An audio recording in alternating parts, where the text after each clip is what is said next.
Hello hello, bienvenue sur le podcast Les choses de la vie. Aujourd'hui, c'est avec le conte La bergère d'Ozon que je vous accompagne avec moi.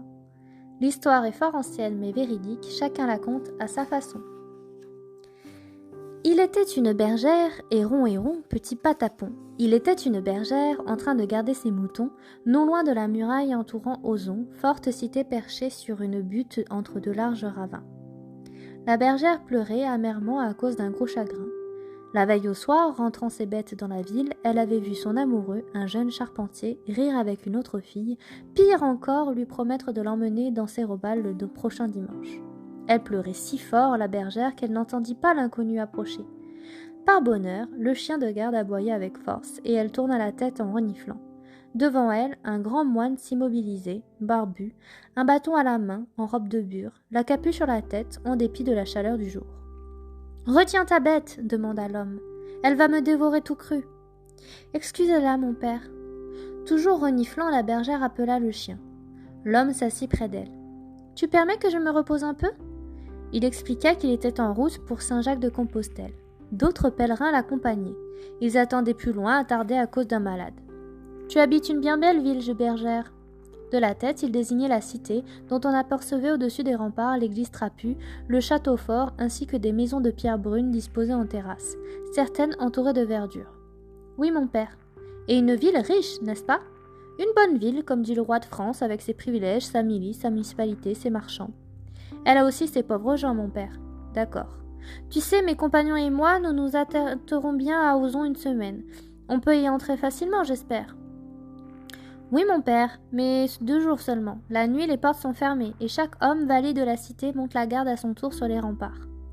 Il sembla à la jeune fille qu'une lueur de contrariété passait dans le regard du moine, mais ce dernier changea de conversation. « Dis donc, bergère, il me semble que tu pleurais tout à l'heure lors de mon arrivée. » La jeune fille baissa la tête, rappelée à son chagrin. D'abord, elle ne voulut rien dire, mais le moine insista, et elle finit par lui avouer les raisons de sa tristesse et de sa jalousie. Pour conclure, elle ajouta « Et puis ma rivale est fille de bourgeois. Elle a de belles toilettes. Pas étonnant que mon amoureux veuille l'emmener danser. » Sèche tes yeux, petite, je crois que tout va s'arranger pour toi. Tiens, je reviendrai te voir demain et tu auras une bonne surprise. N'en parle seulement à personne. L'homme s'en alla, marchant vers la campagne à grandes enjambées, appuyé sur son bâton noueux. La bergère soupira. Le soir, elle revint en ville avec son troupeau. Son charpentier semblait avoir disparu. Il n'était pas comme d'habitude sur l'échafaudage installé au flanc de la maison dont on refaisait le toit en y mettant des poutres neuves. Et ses compagnons, à son passage, eurent de petits rires comme s'ils se moquaient d'elle. Elle pensa que son amoureux avait peut-être rejoint sa rivale quelque part, son chagrin augmenta encore. Le lendemain, le moine revint la trouver alors qu'elle surveillait son troupeau, ressassant de mauvaises pensées. L'homme semblait d'excellente humeur. « Je t'ai promis une surprise, annonça-t-il d'emblée. Tu sais, mes compagnons et moi sommes de pauvres pèlerins qui vivent d'aumônes. Un morceau de pain nous suffit et nous donnons le reste à ceux qui ont le plus besoin que nous. Pas seulement pour manger, bergère, pas seulement. » Le moine sortit une bourse de sa robe, fit glisser sur l'herbe quelques pièces d'or. « Tiens, c'est pour toi, prends-les. »« Mais je ne peux pas. »« Prends-les, te dis-je, tu achèteras une robe, bergère, et de quoi cacher tes pieds nus. Ainsi, à la danse, tu seras plus belle que l'autre, pas vrai ?» Effarée, la jeune fille ne savait que dire. Le moine insista encore. « Prends sans hésiter, petite, et d'ailleurs, pour te retirer tes scrupules, je vais te demander un service. »« Ah, et lequel ?»« Écoute, tu m'as effrayée hier, en disant que les portes d'Ozon étaient fermées au coucher du soleil. Mes compagnons, justement, doivent arriver très tard ce soir. Parmi eux se trouve un malade, tu le sais, je voudrais qu'il soit à l'abri aussitôt. Tu ne connais pas un moyen d'entrer cette nuit en ville ? Non. Il faudrait prévenir quelqu'un. Les chevins peut-être, qui leur donnent qu'on ouvre, autrement je ne vois pas. Nous sommes de pauvres pèlerins et nous ne voulons déranger personne. Les chevins, tu te rends compte ? Quel remue-ménage pour de simples gens. Tu ne pourrais pas, toi, nous indiquer un petit passage pour entrer ? Tu dois bien connaître la manière, une brèche quelconque, un souterrain. La bergère réfléchit. Troublée, mais désireuse de rendre service à ce moine qui lui offrait un si généreux cadeau, un homme de Dieu et pour un malade. « J'ai une idée, dit-elle, il existe un ancien puits, tout contre le rempart, il est vide maintenant et possède une ouverture donnant sur la campagne, fermée de l'intérieur par des madriers, mais on peut les enlever. » Le moine rayonnait de joie. Il remercia la jeune fille avec beaucoup d'empressement. Tous deux se mirent d'accord sur les détails de l'opération, une bougie allumée sur la muraille, près de la tour où se trouvait le puits, l'heure d'arrivée, etc., etc., et l'homme s'en fut.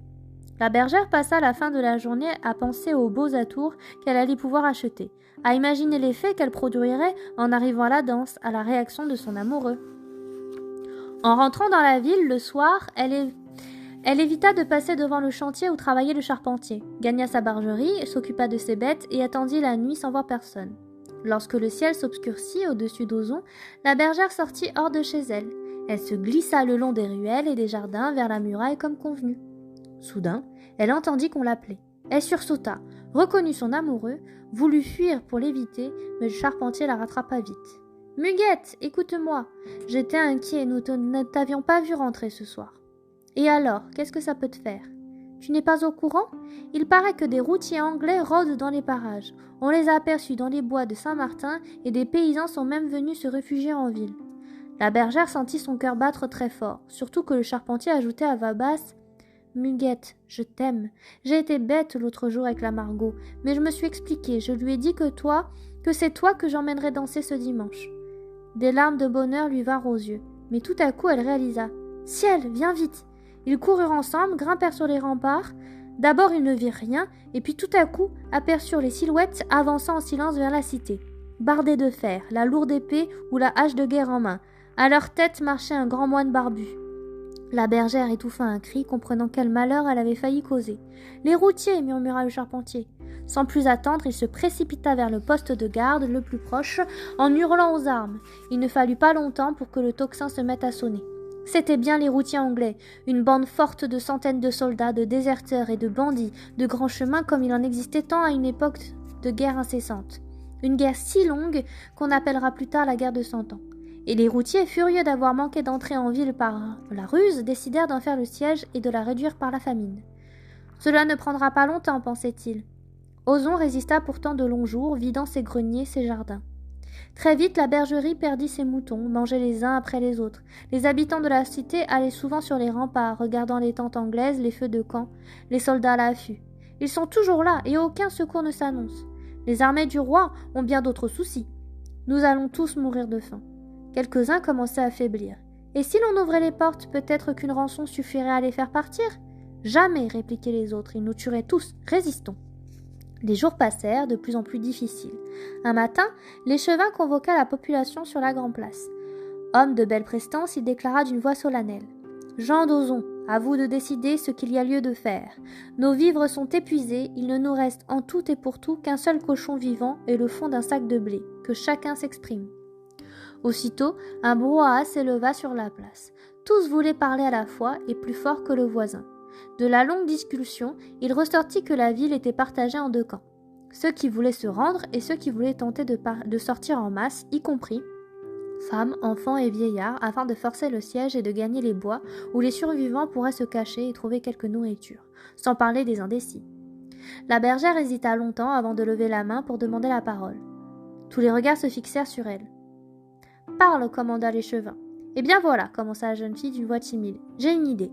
Nous sommes à bout, mais les routiers aussi doivent être fatigués d'attendre. Peut-être suffirait-il de peu pour qu'ils désespèrent et s'en aillent. » Elle s'expliqua. Les gens l'écoutèrent en silence, la mine peu convaincue, mais l'échevin ne permit pas que la discussion reprenne, il déclara. « Nous te laissons agir, bergère, de toute façon il n'y a plus rien à perdre. » Cette même nuit, comme ils avaient l'habitude de le faire, des groupes de routiers s'approchèrent des murailles, cherchant une quelconque brèche pour passer. 5 ou 6 d'entre eux se trouvaient en bas d'une tour lorsqu'ils entendirent du bruit. Comme jaillit du mur, un gros cochon rose s'élança vers eux, tandis qu'une voix se faisait entendre. « Regarde, Colin, un cochon s'est sauvé, il a trouvé un passage. » Une voix d'homme lui donna la réplique. « Aide-moi à reboucher le trou, Muguette. On ne va pas risquer un mauvais coup pour retrouver un simple cochon. » Un de plus, un de moins dans le troupeau, ça ne se verra même pas. Les routiers, eux, saisirent l'animal et l'entraînèrent vers leur camp. Plus tard, ils allèrent rendre compte de l'incident à leur chef. Ils n'ont même pas pris la peine de le poursuivre. Nous avons tué le cochon, son ventre était plein de blé, oui de blé. Les chefs se regardèrent désagréablement surpris. Ils en avaient assez de ce diable de siège, et voilà qu'en plus les habitants d'Ozon semblaient disposés de vivre en abondance. Le lendemain matin, une folle nouvelle vola dans la cité. Tous coururent au rempart. « Ils s'en vont, ils lèvent le siège. Ta ruse a réussi, Muguette. » La bergère pleurait de bonheur. Le charpentier la prit dans ses bras tandis que les cloches de l'église se mettaient à sonner pour participer à l'allégresse générale. « Dimanche, dit le jeune homme, je t'emmènerai danser. » Voilà, aujourd'hui encore, si vous passez par Ozon, qui se trouve en Haute-Loire, à une 60aine de kilomètres de Clermont-Ferrand, on vous montrera la brèche par laquelle, il y a quelques centaines d'années, une bergère fit passer un cochon pour décourager de vilains brigands qui encerclaient la ville.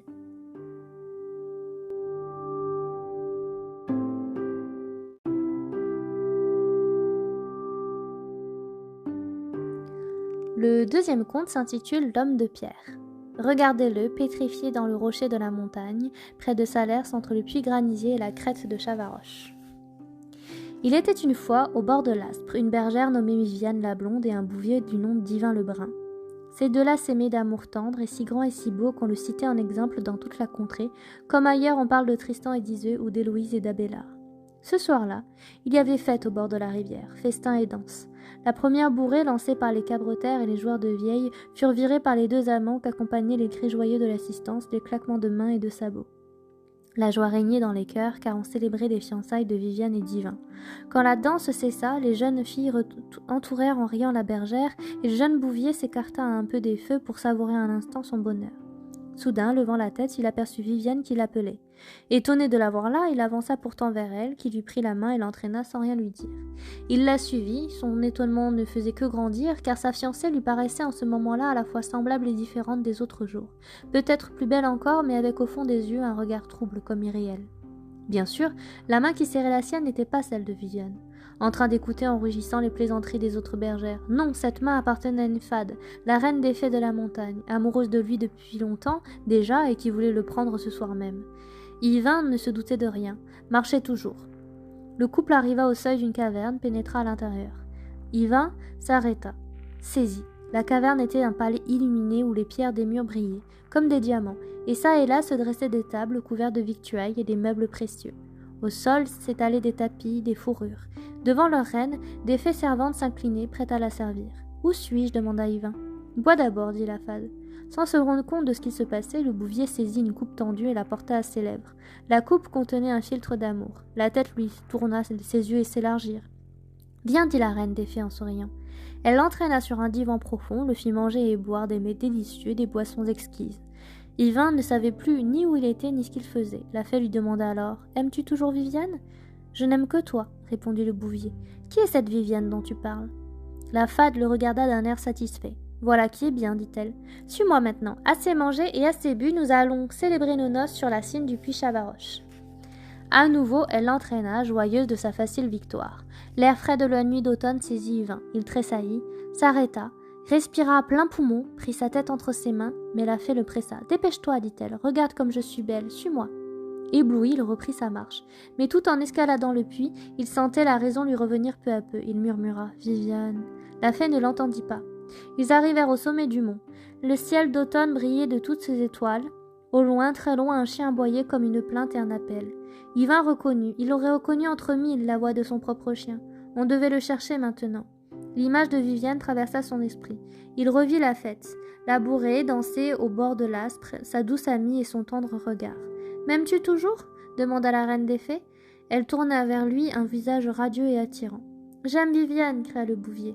En un instant, les traits de la fée furent ravagés par la haine. Sa voix furieuse siffla. « Prends garde, Yvain, ne repousse pas mon amour. »« Je ne crains pas tes menaces, la fade. J'aime Viviane, seulement Viviane, et je l'aimerai toujours quoi qu'il arrive. »« Malheur !» cria la reine des fées.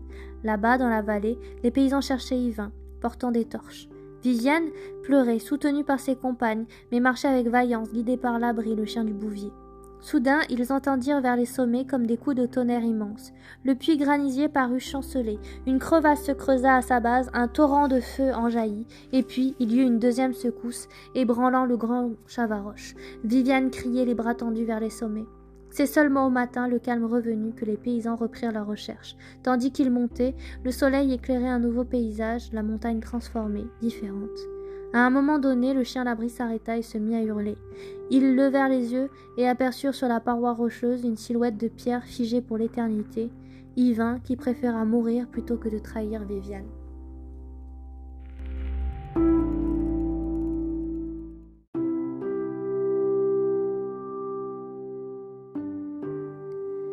Troisième conte, les voleurs de noix. Deux voleurs de noix se réfugient dans un cimetière afin de partager leur butin. Ils font assez de bruit pour que le sacristain les entende depuis le presbytère et décide d'aller voir ce qui se passe.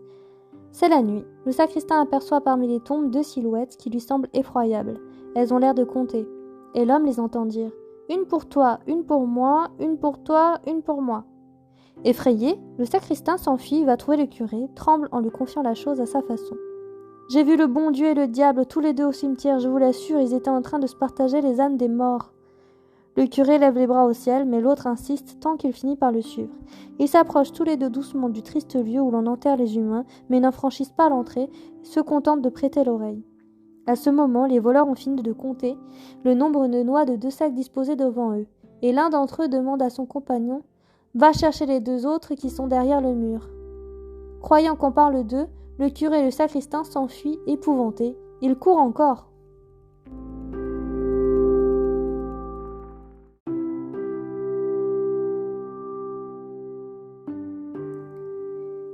Les enfants des limbes.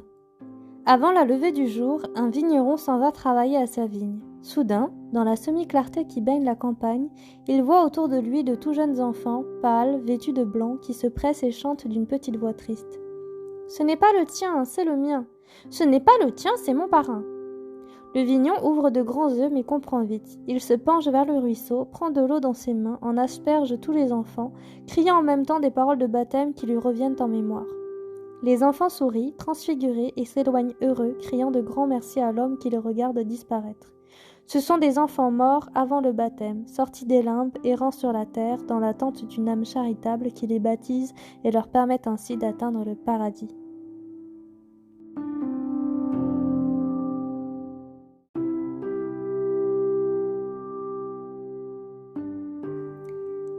Trois fils adroits.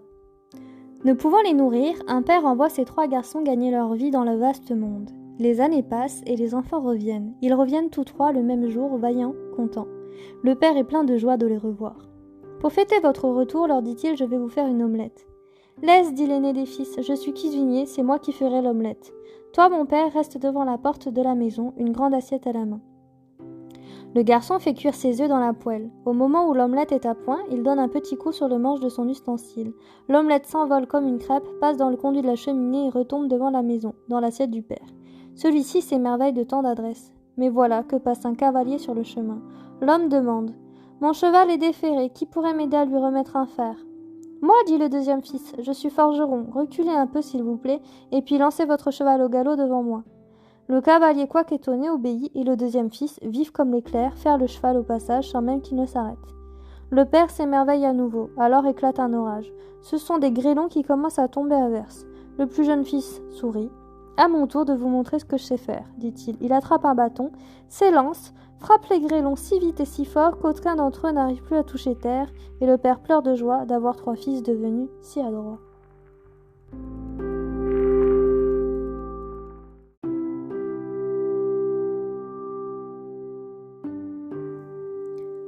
Le pont de la chicane. Autant prévenir tout de suite, cette histoire ne plaira pas à tous, et c'est bien compréhensible. Vous allez voir pourquoi. Au village d'Ardes-sur-Couze, dans le Puy-de-Dôme, on décida un jour de construire un pont sur la rivière, pour aller sans peine à Saint-Alire-ès-Montagne, où se trouve une bien vénérable église. Le pont fut donc construit en pierre, d'une seule arche, très étroit et arqué au point qu'en l'empruntant d'un côté, on ne voyait pas si quelqu'un venait de l'autre. C'est pourquoi, dès le premier jour, 2 grosses chèvres se trouvèrent face à face. Aucune d'elles ne voulant céder sa place. Elles en vinrent à se battre pour passer et à tomber finalement toutes les 2 dans l'eau. Le lendemain, ce fut le tour de 2 ânesses, même refus de priorité, même bataille et même chute commune dans la rivière. Dans ces conditions, on décida d'interdire le pont aux animaux. Mais le 3e jour, 2 paysannes des environs vinrent aussi à se rencontrer, nez contre nez. Elles ne firent pas mieux que les chèvres et les ânesses. Leur querelle se termina dans la couse. On en fit un proverbe « Une chèvre, une ânesse, une femme, c'est du pareil au même ». Je vous le disais bien qu'il y aurait des mécontents à la lecture de cette histoire.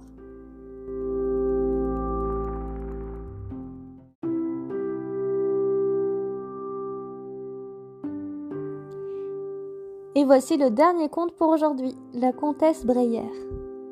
Dans son grand château tout noir, perché sur un sommet, vivait jadis la comtesse Breyer, avec des domestiques et des gardes. La dame adorait les enfants, à la broche, au four, en fricassé. Oui, c'était une ogresse. Elle en mangeait tous les jours, si bien que ses soldats n'arrivaient plus à fournir le cuisinier. Des enfants, on n'en trouvait plus guère dans la contrée, déjà dévorés ou enfouis avec leur famille. La comtesse se désolait, elle avait toujours faim. Le cuisinier était marié, il possédait un fils, un tout petit, que sa femme cachait avec soin.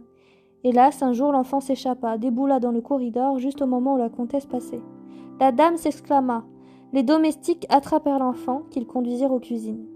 Fils ou pas, déclara la comtesse, je le mangerai ce soir même. Préparez-le à votre guise. Le cuisinier était blanc comme neige. Sa femme pleurait. La dame s'en alla et leur vint où il fallut s'occuper de son repas. Cuisinier ou pas, un père est un père, et le père ne put se résoudre à tuer son enfant. À la place, il fit cuire un morceau de veau, si bien préparé, si bien farci, agrémenté d'une sauce si fine que la comtesse se régala comme jamais. À la fin du repas, cependant, comme la noble dame félicitait son cuisinier, celui-ci ne put se retenir. Il tomba à genoux, avoua sa faute. D'abord interdite, la dame éclata de rire, peut-être pour cacher une gêne qu'elle éprouvait pour la première fois.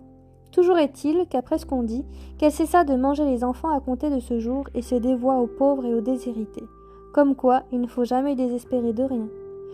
C'était un conte du Contant de Maringue en Limagne.